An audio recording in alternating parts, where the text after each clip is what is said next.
So I just mentioned in one of the videos, I've got a little bit of a thing going on in here from last night's bag carries with the big Husafell stone bag, Cerberus bag.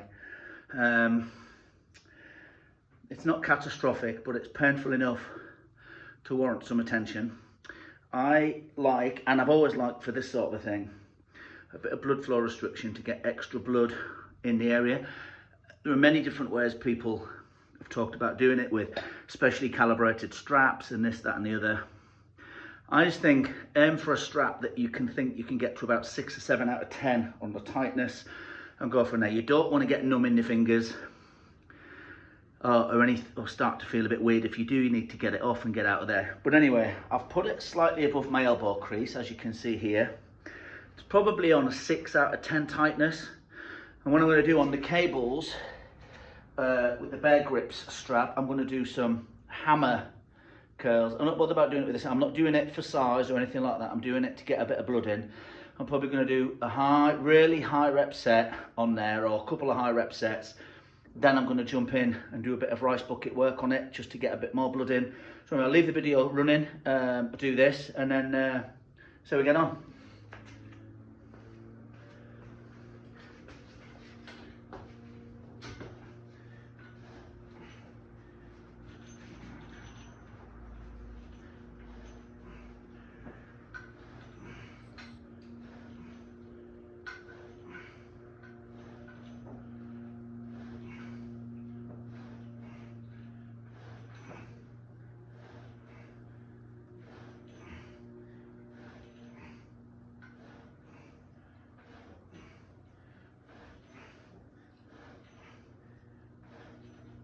Feel it now.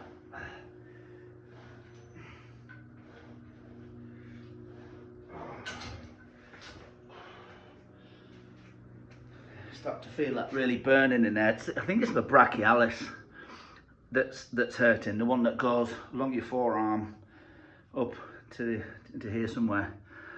For those that are not sure and don't know what it is, I don't want to be talking in riddles. BFR, blood flow restriction training. You might also hear it referred to as occlusion training. Essentially, it allows blood, the arterial blood, to flood into a muscle.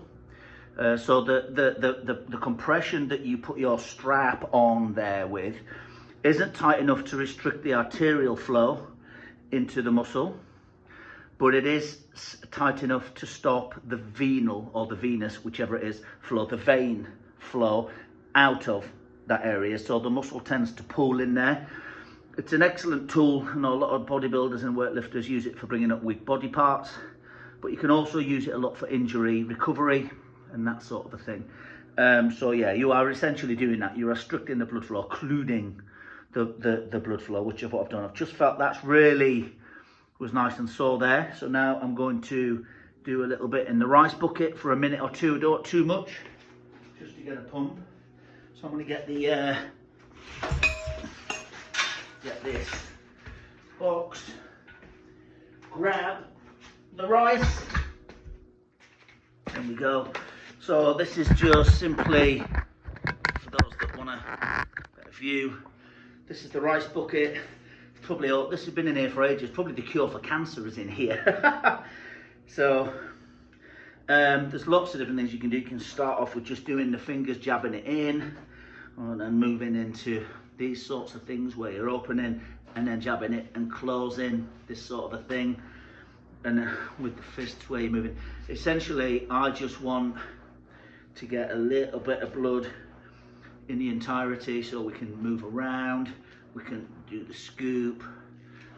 That's actually the one I'm feeling the most already. So this is the one I'm just going to go with for a minute or two.